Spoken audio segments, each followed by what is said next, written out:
오늘은 에바다라는 제목으로 하나님의 말씀 전하도록 하겠습니다. 예수님은 이방인의 도시인 두로와 시돈을 지나서 데가볼리 지방을 통과하여 갈릴리 호수에 도착하게 되십니다. 이 데가볼리는 갈릴리 동쪽에 위치한 10개의 도시들을 의미하는데요. 세도폴리스, 빌라델비아, 라바나, 히부스, 데오시, 베라, 거라사, 거다라, 다메섹 이렇게 10개의 도시들을 함대 통칭해서 데가볼리다 이렇게 부릅니다. 데가라는 말은 열이라는 뜻을 가지고 있지요. 지중해 연안의 항구 도시인 두로와 시돈에서 데가볼리를 지나 갈릴리 호수에 이르는 길은 굉장히 먼 길입니다. 특별히 예수님께서 거쳐간 이 도시들은 대부분 유대인들이 그 지역에 사는 사람들을 이방인 취급하며 멀리하였던 그러한 지역입니다. 이처럼 예수님은 사람들이 꺼리고 가까이 하지 않는 사람들, 세리와 창기들, 그리고 죄인들의 친구가 되어주셨습니다. 우리 주변에는 어떤 사람들이 있습니까? 우리 주위에는 우리와 잘 맞고 우리가 좋아하는 그런 사람들이 대부분일 것입니다. 유유상종이라는 말처럼 사는 정도나 학식, 그리고 나이도 비슷한 사람끼리 어울리는 것이 인지상정입니다. 그러나 믿음의 사람은 자기와 맞고 자기가 좋아하는 사람만이 아니라 자신을 필요로 하는 사람을 찾아가야 합니다. 그리고 그런 사람들이 곁에 다가올 수 있도록 곁을 내주어야 합니다. 예수님은 세리와 죄인들 그리고 창기들의 친구가 되셨습니다. 이를 본 바리새인들과 서기관들은 제자들에게 이렇게 말했습니다. 너희 선생님이 율법을 가르치는 선생님인데 또한 너희 선생이 선지자라고 그렇게 일컬음을 받는데 야, 지금 같이 식사하고 있는 사람들이 어떤 사람인지 너희 선생은 모르느냐? 그들은 죄인이야. 그들과 같이 가까이 하거나 식사를 하면 그들로 인해서 부정해진단 말이지. 어떻게 선지자가 그런 일을 할 수 있지? 어떻게 율법 선생님이 그것을 모른단 말이야? 라면서 예수님에 대해서 힐난했습니다. 이에 예수님은 그러한 바리새인과 서기관들을 향해서 건강한 자에게는 의사가 필요 없고 병든 사람에게 필요하듯이 인자는 의인을 위해서 온 것이 아니라 죄인을 부르러 왔다. 이렇게 말씀하십니다. 이처럼 예수님은 예수님이 좋아하시는 사람들만이 아니라 예수님을 필요로 하는 사람들을 찾아가셔서 그리고 그들에게 곁을 주시고 그들의 친구가 되어 그들과 함께 교제하고 식사하셨습니다. 주님은 사람들로부터 이렇게 비난받는 일을 하시면서까지 사랑하셨습니다. 이렇게 사람들이 왜 그런 사람들을 사랑하느냐고 비난하는 그 사람들을 사랑했다가 오히려 그들에게 배신을 당하셨습니다. 그리고 사랑했던 그 사람들이 예수님을 버렸습니다. 하지만 그럼에도 불구하고 예수님은 그러한 사람들을 사랑하셨습니다. 이것이 바로 예수님이 우리에게 보여주신 사랑이죠. 왜냐하면 예수님의 사랑은 십자가이기 때문에 그렇습니다. 예수님은 죄인들을 사랑하셔서 구원하시기 위해 이 땅에 오셨습니다. 죄인을 구원하시기 위해 이 땅에 오신 예수님은 십자가에 달려 죽으셨습니다. 이 죄인을 향한 예수님의 그 사랑의 절정이 바로 십자가입니다. 예수님은 이러한 십자가의 죽음만으로써 우리에 대한 사랑을 보여주신 것이 아니라 그 삶 전체를 통해서 십자가의 고통과 같은 아픔 속에서도 그것을 견뎌내며 우리를 사랑하셨습니다. 이것이 주님께서 우리에게 베풀어 주신 사랑입니다. 주님은 이런 사랑을 우리에게 요구하십니다. 내가 너희를 사랑한 것처럼 너희도 서로 사랑하라. 이렇게 말씀하십니다. 그러므로 주님이 우리에게 원하시는 사랑은 결코 핑크빛 사랑이 아닙니다. 그 사랑을 하면 우리의 마음에 기쁨이 있고 사랑을 하면 우리의 마음이 즐거워지는 그런 사랑만은 분명 아니라는 것입니다. 누가복음 6장 32절로 33절과 36절에서 예수님은 이렇게 말씀하십니다. 너희가 만일 너희를 사랑하는 자만을 사랑하면 칭찬받을 것이 무엇이냐? 죄인들도 사랑하는 자는 사랑하느니라. 너희가 만일 선대하는 자만을 선대하면 칭찬받을 것이 무엇이냐? 죄인들도 이렇게 하느니라. 너희 아버지의 자비하신 것 같이 너희도 자비로운 자가 되라. 아멘. 그러므로 주님이 우리에게 베푸신 사랑처럼 우리에게 행하기를 원하시는 사랑은 그 사랑을 하면 힘든 사랑입니다. 그렇게 주님처럼 사랑하면 아플 수 있습니다. 오히려 배신을 당할 수도 있습니다. 왜냐하면 주님이 우리에게 행하기를 원하시는 사랑은 사람들이 꺼려하는 사랑이기 때문입니다. 배신할지도 모르는 사람, 아니 원수를 사랑해야 하기 때문이죠. 주님이 원하시는 이러한 사랑을 하면 피곤할 수 있습니다. 주님이 원하시는 그러한 사랑을 하면 우리는 지칠 수 있습니다. 아플 수 있습니다. 그러나 그래도 해야 합니다. 왜냐하면 주님께서 이러한 사랑을 우리에게 보여주셨기 때문입니다. 또한 주님이 원하시는 그런 사랑을 하면 이상하게도 우리에게 주님의 사랑이 넘쳐나는 것을 경험할 수 있습니다. 우리가 주님이 원하시는 사랑을 하다가 지치고 힘들어도 그것을 이겨내고 우리를 향한 주님의 그 크신 사랑을 받은 것을 기억하고 우리가 그렇게 사랑을 하면 주님의 사랑이 우리 안에 더 풍성하게 경험된다는 것이죠. 사도 요한은 요한 1서 4장 12절에서 어느 때나 하나님을 본 사람이 없으되 만일 우리가 서로 사랑하면 하나님이 우리 안에 거하시고 그의 사랑이 우리 안에 온전히 이루어지느니라. 아멘. 이렇게 말합니다. 우리가 주님이 사랑하신 그 사랑처럼 사랑할 수 없는 사람, 사랑하기 힘든 사람, 사랑을 하면 할수록 아픈 사람을 사랑할 때에 놀라운 것은 주님이 우리를 그렇게 사랑하신 은혜들을 체험할 수 있다는 것이죠. 주님도 이렇게 나를 사랑하셨겠지. 주님도 나를 사랑하시다가 이렇게 지치실 때도 있으셨겠지. 주님도 때로는 사랑을 여기서 그만둬야 되나 하는 그러한 마음도 있으셨겠지. 그럼에도 불구하고 주님이 나를 사랑하셨구나. 이런 죄인, 사랑하기 정말 어려운 나 같은 죄인을 주님이 사랑하셨구나라는 것을 우리가 사랑하기 힘든 사람들, 원수와 같은 사람들을 사랑할 때에 우리 안에 그런 사랑들이 경험되게 되는 것입니다. 그러므로 사랑할 수 있는 사람만, 우리를 사랑하는 사람만 사랑할 것이 아니라 우리가 사랑하기 힘든 사람, 우리에게 사랑받기를 요구하지만 그 사람을 사랑하면 우리가 너무나도 지치고 힘든 그런 사람들, 우리는 그런 사람들을 찾아가서 사랑해야 되고요. 그리고 그런 사람들이 와서 우리에게 사랑을 요구할 때 우리의 곁을 내어주고 그들을 사랑해야 하는 것입니다. 그런 사람들이 곁에 올 수 있도록 그러므로 우리는 빈자리를 하나 우리 옆에 마련해 두어야 합니다. 주님께 가면 언제나 나를 위해 마련해 놓은 그런 빈자리가 늘 있다는 느낌을 받습니다. 힘들고 지쳐서 주님 앞에 주여 오늘도 지치고 상한 마음으로 주님 앞에 갑니다. 그러면 주님이 나를 위해 이미 마련해 놓은 것 같은 그 빈자리를 내어주시면서 여기 앉아라. 수고했지. 잠시 쉬어라. 내가 위로해 줄게 하는 그런 은혜들 자주 경험하게 됩니다. 그렇습니다. 주님은 언제나 주님을 찾는 자들에게 그렇게 위로와 사랑의 빈자리를 내어주시고 그리고 또한 우리를 기다리고 있습니다. 우리도 누군가를 사랑한다면 그 사람이 내 곁에 올 수 있는 빈자리를 내 옆에 만들어 놓아야 되는 것이죠. 가정 안에는 늘 빈자리가 있습니다. 새로 태어날 그 아이들, 그래서 우리의 가족이 될 자녀들의 빈자리가 늘 준비되어 있죠. 결혼을 통해 배우자가 될 사람의 빈자리가 늘 준비되어 있습니다. 그리고 그 빈자리는 누군가로 인해서 채워질 때 기뻐하죠. 그리고 그 빈자리가 그냥 여전히 비어 있으면 늘 안타까워합니다.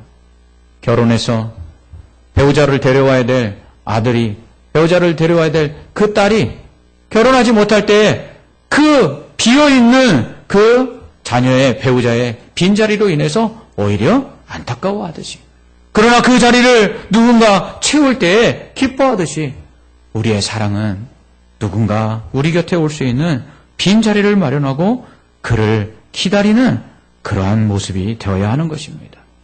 교회도 마찬가지입니다. 부흥하는 교회, 아름답게 성장하는 교회에는 늘 빈자리가 있습니다. 그래서 새로운 사람들이 오면 언제나 준비되어 있었던 것처럼 그 자리에 앉아서 함께 하나가 될 수 있는 빈자리들이 있습니다. 그러나 빈자리가 없는 교회도 있습니다.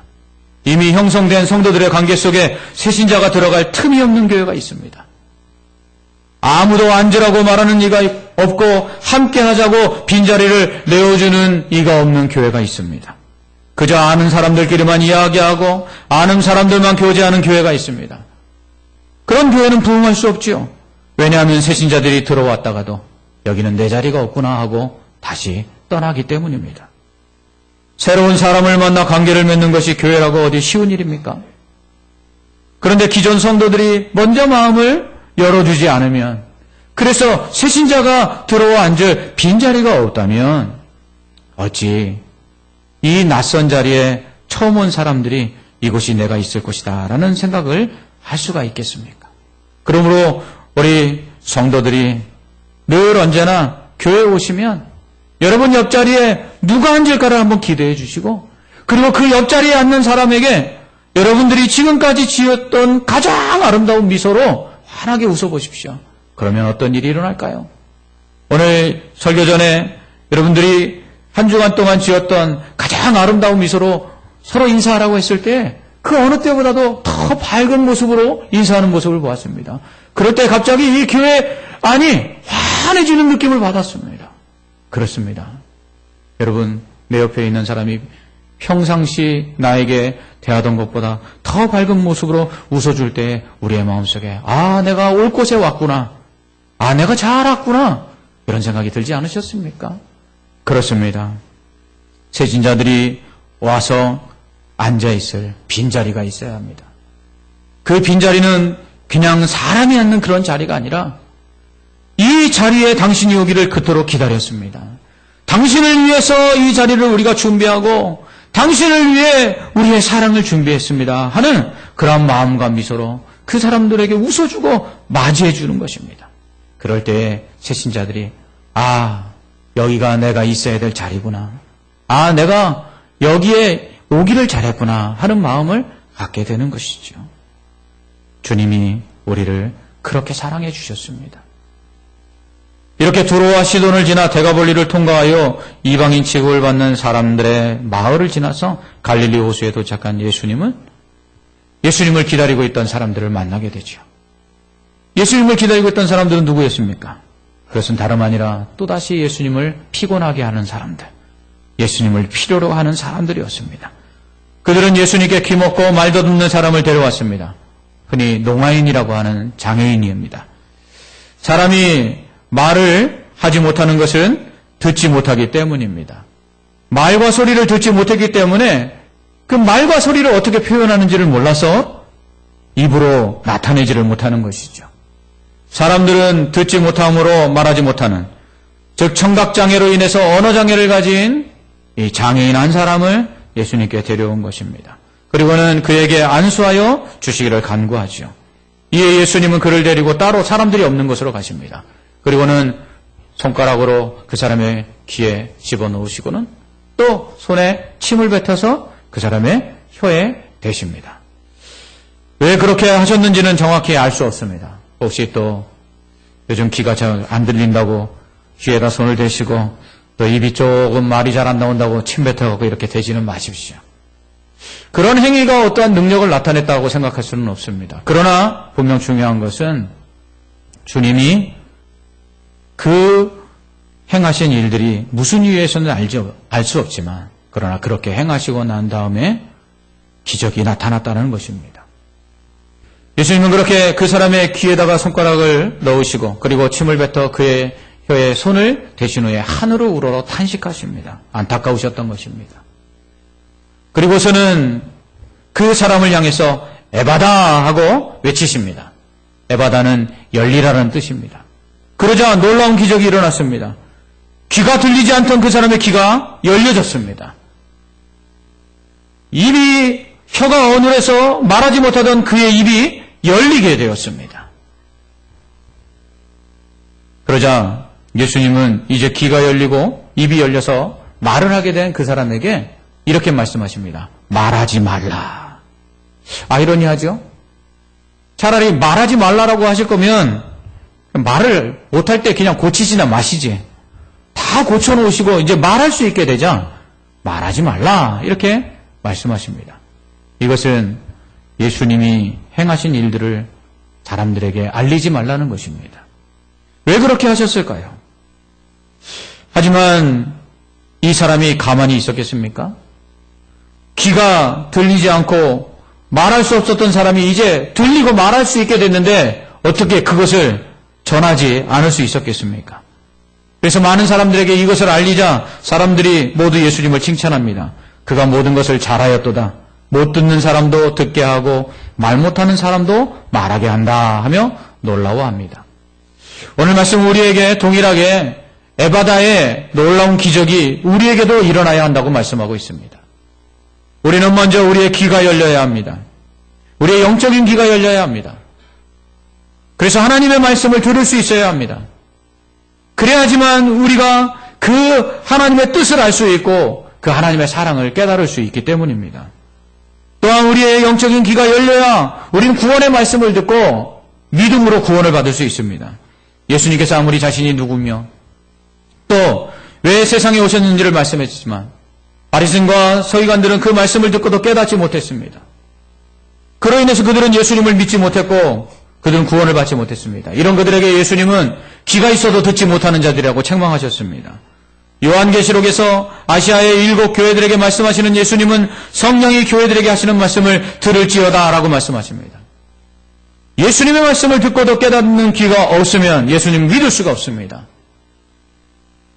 예수님의 말씀을 듣고도 깨닫는 귀가 없으면 구원을 받을 수가 없는 것입니다. 하나님의 말씀을 듣고도 깨닫는 귀가 없으면 결국 순종할 수가 없는 것이죠. 바울은 디모데후서 4장 3절에서 때가 이르리니 사람이 바른 교훈을 받지 아니하며 귀가 가려워서 자기의 사역을 따를 스승을 많이 두고라고 말합니다. 영적인 귀가 막히는 이유는 하나입니다. 세상의 귀가 열려있기 때문입니다. 세상에 자기 욕심을 채워줄 수 있는 말에는 귀를 기울이지만 그 말씀에 순종하여 하나님의 영광을 나타내야 되는 그 하나님의 음성에는 귀를 기울이지 않는 이유는 단 하나입니다. 세상의 말들에 내 욕심대로 귀를 기울이기 때문이죠.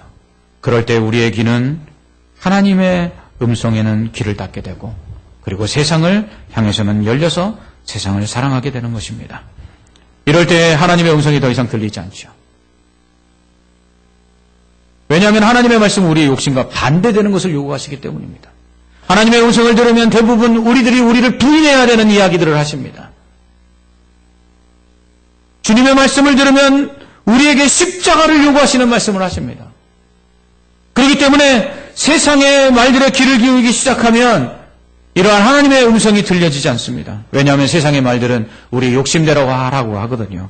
네가 원하는 것을 해. 네가 원하는 것을 하는 것이 옳은 거야 라고 세상은 끊임없이 우리에게 말하고 있거든요.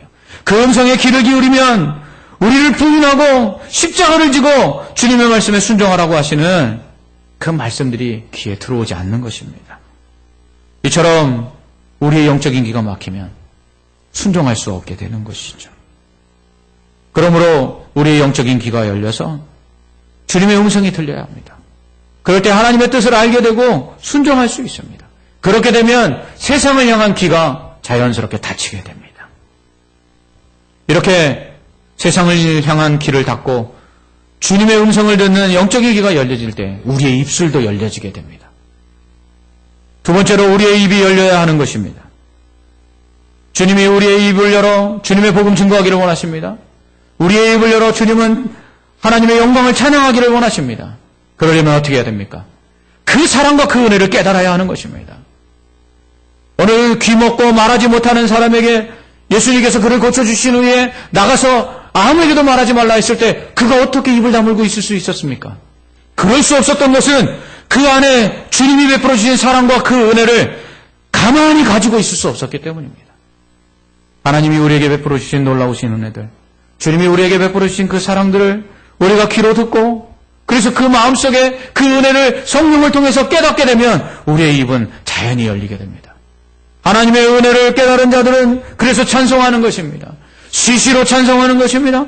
하나님의 은혜를 깨달은 사람들은 그 은혜들을 간증할 수밖에 없습니다. 하나님이 이렇게 나를 사랑하신 것을 가슴속에 그냥 품고 있을 수 없기 때문에 그렇습니다. 예수님께서 이 귀먹고 말하지 못하는 사람을 고쳐주신 후에 왜 사람들에게 알리지 말라고 하셨습니까? 그것은 때가 되지 않았기 때문입니다. 예수님을 싫어하는 유대인들이 예수님께서 이렇게 사람들을 고치고 기적을 베푼 것을 자꾸 들으면 예수님을 찾아와 예수님을 죽이려 하기 때문에 아직 십자가에 달려 죽을 때가 되지 않았으므로 예수님께서 그 시간을 벌기 위해서 자신을 사람들에게 알리지 말라고 하신 것입니다. 그러나 은혜를 받으면 그것을 감출 수가 없습니다. 은혜를 받으면 그것을 멈출 수가 없습니다. 여러분, 복권에 당첨된 사람이 가만히 입 다물고 있는 거 보셨습니까? 예? 사람들이 내가 복권에 당첨된 걸 알면 나에게 와서 돈 빌려달라고 할까봐 조용히 해야지 하지만 감출 수가 없습니다. 하나님께서 우리를 예수 그리스도를 통해서 구원해 주시고 날마다 우리에게 필요한 것을 주시고 그리고 우리를 도와주시고 은혜 가운데 보호해 주시는 이 은혜를 우리가 깨닫는다면 우리의 이 가슴은 말하지 않으면 견딜 수 없도록 뜨거워질 것입니다. 그러므로 우리의 귀가 열려서 주님의 사랑과 그 은혜를 깨닫게 되면 우리의 입은 자연적으로 열려져서 그 주님의 사랑과 은혜를 찬양하고 감사할 뿐만 아니라 주의 그 놀라우신 일들을 전파하고 주의 복음을 증거하는 증인들이 될 줄 믿습니다. 세 번째로 우리의 눈이 열려야 합니다. 예수님은 바리새인과 서기관들을 향해서 귀가 있어도 듣지 못하는 자들이라고만 하지 아니하시고 눈이 있어도 보지 못하는 자들이라고 말씀하십니다. 그들의 눈에 보이는, 육신의 눈에 보이는 것이 전부였습니다. 그들은 예수님이 보이지 않는 하나님의 형상임을 보지 못했습니다. 그래서 그들은 단지 예수님을 선생이요, 선지자 중에 하나라고 여겼습니다. 예수님의 고향 사람 나사렛 사람들은 어떠했습니까? 예수님을 그저 자신들과 함께 자라났던 그 목수의 아들로 생각했습니다. 그럴 때 그들은 예수님을 바로 보지 못했기 때문에 믿지 못하였고 그로 인해서 예수님은 그들에게 놀라운 기적들을 행하지 않습니다. 예수님을 제대로 볼 수 있어야 합니다. 예수님이 우리의 구원자요 전능하신 하나님이심을 볼 수 있어야 합니다. 그래서 우리의 눈이 그 주님께 고정되어서 좌로나 우로나 다른 어떤 것을 바라보지 않냐고 주님을 바라볼 때 주님이 우리의 도움이 되시고 우리의 구원자가 되시고 우리의 힘이 되시는 줄 믿습니다. 그럴 때 우리는 두려울 것이 없죠. 우리의 영의 눈이 닫혀져서 이 우리를 사랑하시고 우리를 도우시고 전능하신 하나님 되시는 이 주님을 바라보지 못할 때 우리의 눈은 육신의 눈만, 그래서 육신의 눈으로 보이는 모든 것이 전부라고 생각하게 됩니다. 그럴 때 우리의 눈에는 세상만이 들어오게 되죠. 그런데 세상이 어디 만만합니까? 여러분, 한 주간 세상을 살면서 여러분 세상 그래도 살만해라는 생각을 가지고 세상 사신 분들이 계십니까? 아닐 것입니다. 이번 한 주간도 정말 힘들게 한 주간을 보내셨을 것입니다.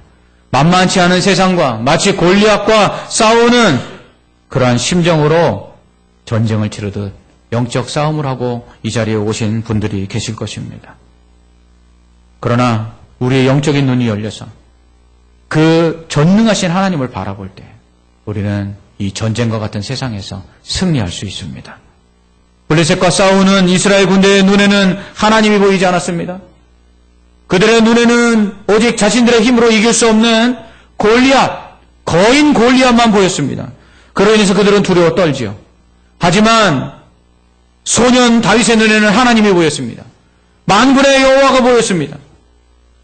온 세상 그 무엇도 비교할 수 없는 그 크신 하나님 앞에 그 3m가 넘는 거인 골리앗은 조그맣게 보였습니다. 그러니 두려워할 수가 없었던 것이죠. 도단정을 둘러싼 아람 군대를 본 엘리사의 종 게하시는 두려웠습니다. 그들을 둘러싼 아람 군대의 모습을 보고 절망했습니다. 그러나 선지자 엘리사는 그들을 포위한 아람 군대보다 더 많은 그들을 지켜보호하시는 하늘의 천군과 천사를 볼 때 조금도 두렵지 않았습니다. 우리의 영적인 눈이 열려서 하나님을 볼 수 있을 때 우리의 육신의 눈으로 보이는 것들이 두렵지 않는 것입니다. 우리의 영의 눈이 열려서 전능하신 하나님을 바라볼 때 세상에 우리를 두렵게 하는 그 어떤 것도 우리는 두려워하지 않게 되는 것입니다.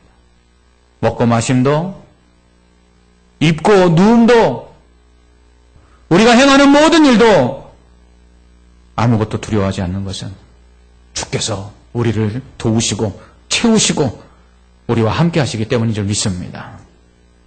뿐만 아니라 우리의 영적인 눈이 열릴 때 진정으로 우리의 이웃을 사랑할 수 있습니다. 사도 요한은 눈에 보이는 형제를 사랑하지 않으면서 보이지 않는 하나님을 사랑한다고 하는 것은 거짓말이라고 했습니다. 또한 바울은 모든 사람을 대할 때 죽게 하듯 하라고 했습니다. 예수님은 마태복음 25장에서 가난한 자, 줄인 자, 목마른 자, 헐벗은 자, 갇힌 자에게 하는 것이 곧 주님께 하는 것이라고 말씀하셨습니다. 우리의 영적인 눈이 열려서 하나님을 볼 수 있을 때 우리의 옆에 있는 내 지체들이 바로 내가 그렇게 보고 싶었던 하나님, 내가 그렇게 사랑하고 싶었던 그 하나님임을 알게 되는 것입니다. 우리의 영적인 눈이 열릴 때 그러므로 우리는 하나님을 사랑할 수 있고 또한 이웃을 진정으로 사랑할 수 있습니다. 마지막으로 무엇보다 우리의 마음이 열려야 합니다. 우리의 마음이 주를 향해 열려야 합니다. 바울은 마음으로 믿어 의에 이르고 입으로 시인하여 구원을 받는다고 했습니다. 마음으로 믿으라고 말하고 있습니다. 하나님께서는 너희는 마음을 다하고 뜻을 다하고 힘을 다하고 목숨을 다하여 주 너희 하나님을 사랑하라고 말씀하셨습니다.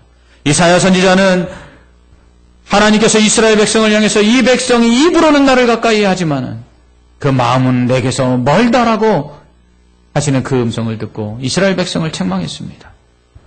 우리의 마음이 열려서 주를 가까이 해야 합니다. 주님은 지금도 우리의 문 밖에서, 마음 문 밖에서 두드리고 계십니다. 볼지어다 내가 문 밖에 서서 두드리노니 누구든지 내 음성을 듣고 문을 열면 내가 그에게로 들어가 그와 더불어 먹고 그는 나와 더불어 마실 것이다 라고 말씀하십니다. 우리의 마음 문이 열려져서 주님을 맞이해야 합니다. 그래서 주님이 우리 안에 계셔야 합니다. 그럴 때에 우리의 마음속에 평안이 있고요. 우리의 마음속에 두려움이 사라지고요. 그리고 주님을 더욱더 의지함으로 우리의 문제들이 해결되고요. 그리고 그 주님 앞에 더욱더 기쁜 마음으로 예배할 수 있고요. 그리고 주님 앞에 구할 수 있는 것입니다. 그럴 때에 그 주님의 놀라운 능력이 우리에게 나타나는데 그 능력이 나타날 때 우리는 그 어떤 것도 두려워하지 않게 되는 것입니다. 그러므로 사랑하는 성도 여러분, 우리의 귀가 열리기를 원합니다. 우리의 입이 열리기를 원합니다. 우리의 눈이 열리기를 원합니다. 우리의 마음이 열리기를 원합니다. 그리하여서 주님의 그 사랑을 깨닫고 믿어야 합니다. 그래야만 주님의 사랑을 깨닫고 그것을 전할 수 있습니다. 그래야지만 주님의 사랑과 은혜를 깨닫고 주님만 바라보고 의지할 수 있습니다. 그래야지만 주님의 사랑과 은혜를 마음속 깊이 감사할 수 있고 찬양할 수 있습니다. 그래야지만 주님을 진정으로 사랑하고 또한 이웃을 사랑할 수 있습니다. 그러므로 우리의 닫힌 귀가 열리고 닫힌 입이 열리고 닫힌 눈이 열리고 닫힌 마음이 열려야 합니다. 그 시작은 귀가 열리는 것입니다. 하나님의 말씀이 내 귀에 들려 깨달아질 때 우리의 입술이 열려지게 되는 것이고 우리의 그 귀가 열려 하나님의 말씀이 깨달아질 때 우리의 눈이 열려지는 것이고 하나님의 말씀이 우리의 귀에 들려질 때 우리의 입이 열려 찬양과 복음을 증거할 수 있는 것입니다. 그러므로 여러분 말씀을 읽으십시오. 1년에 최소 성경 일독하십시오. 말씀을 듣는 일에 힘쓰십시오. 설교를 들으면 기록하십시오. 또한 여러분들 그것을 기억하고 마음에 새기기 위하여 암송하십시오. 그리고 날마다 말씀이 그러한가 묵상하십시오. 그리고 그 말씀을 더욱더 깊이 깨닫기 위하여 공부하십시오. 그러면 그럴수록 하나님의 그 사랑이 우리 안에 넘쳐날 것입니다. 하나님의 그 은혜가 우리 안에 충만해질 것입니다. 그러면 그 은혜를 전할 수밖에 없을 것입니다. 우리의 입을 열어 복음을 전하게 될 것입니다. 우리의 입을 열어 하나님을 찬양하게 될 것입니다. 그럴 때 우리의 마음속에 주님의 그 은혜가 넘쳐나서 그 주님을 더욱더 사랑하게 되고 그 주님을 사랑하는 그 마음이 또한 우리의 이웃을 사랑하게 만들 것입니다. 사랑하는 성도 여러분, 에바다의 축복이 오늘 이 시간 우리에게 있기를 주님의 이름으로 축원합니다.